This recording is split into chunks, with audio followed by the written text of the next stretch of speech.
Hang on, what now? The company best known for handlebars and wheels has launched a road bike? Yes, and it's a stunning bike with an equally stunning price tag. But really, why did it take ENVE so long to make a frame? They should have done it years ago, surely. Seems like such an obvious move for them. In a way, the company already does. They've made tubes for custom frame makers like Parley for many years, so making a frame is a natural step from that tube manufacturing. This, however, is no off-the-shelf frame. It's an entirely custom proposition and it's handmade in the USA, which does help to explain the price tag. So a frame set, which includes the frame, fork and matching handlebar and seat mast, retails for $7,000, while a complete bike tops out at $12,500 with a choice of SRAM Red E-Tap axles or Shimano Dura Di2 with ENVE wheels, naturally. Which isn't an entirely crazy price, given the price of a top-end tarmac, a Monda or Super 6 for example. So getting a US-made custom carbon frame seemed pretty good actually. And let's be real, ENVE wouldn't launch a frame set if it wasn't confident it could sell a few. So I'm sure there'll be quite a few people lining up for this new frame. The frame then comes in two flavours, both called Custom Road, but a choice of race and all-road. And the difference is geometry. The race will have a more aggressive geometry with space for up to 28 or 30mm wide tyre, while the all-road is more relaxed with space for up to 35mm wide tyres, so all-road light gravel if you want. Oh, and you can expect mudguard eyelets as well. Praise ENVE for that detail. Both are naturally these days disc brake only, as well as electronic group sets only. So no rim brakes and no mechanical group sets, I'm afraid. And the frame is also custom painted as well. They have a choice of 4 layouts and 2 colours from a choice of 33.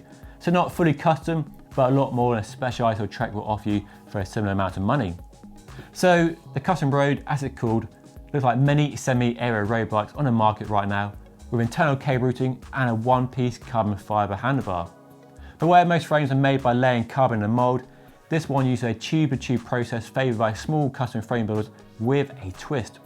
So the ends of the tubes have a step-down design, which means they plug into each other like a ball and socket and provide a nice secure joint and move the stress away from the main junctions. There are 9 sections of the frame that are moulded separately before being bonded and wrapped together.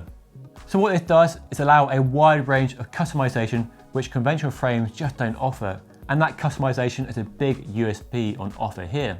And ENVE is offering a wide size range too, from 47 all the way up to 63, and lots of dimension choices to suit. So a taller head tube, a longer wheelbase, a slacker or steeper seat and head tube angle, whatever you need. And it will do this by using your bike fit data to get a frame that's precisely custom measured for you. It's not quite fully bespoke, it's not a blank canvas here. There is a limit to how custom it can go with this process, but it should be more than enough for most people. There'll be an in-depth consultation process for each customer to get their custom frame totally dialed in. Nothing will be left to chance here. As you can see, the frame has been given the aero treatment, so the usual truncated profiles and an integrated seat mast and a brand new one-piece carbon fibre handlebar. ENVE shares no data on the aero performance, but it has experience with aero wheels of course, so I expect and hope it will perform well against the competition, like the Tarmac, the Scott Addict, the Monda and others in the category. Frame weight is in the region of 850 grams, so light but not super light, and ENVE says chasing low weight wasn't a priority here. It's fully internal cable routing as most top-end bikes are, and to achieve this, Chris King has developed a special headset with a larger upper bearing to allow space for the cables and hoses to go into the frame from the stem while maintaining a regular stereo tube shape. So no flattened off stereo tubes here, just a normal round stereo tube with an oversized headset bearing. But why is a big question here? And why not, I guess? ENVE apparently internally has wanted to make a carbon frame for a long time, and they've apparently had lots of requests from customers and ENVE superfans to make a carbon frame. So that's what they've done. And there's a good example here from 3T. Now 3T, an Italian company, back in the day, famous for making handlebars, stems, and seat posts, much like ENVE, famous for making handlebars, stems, seat posts, but also wheels.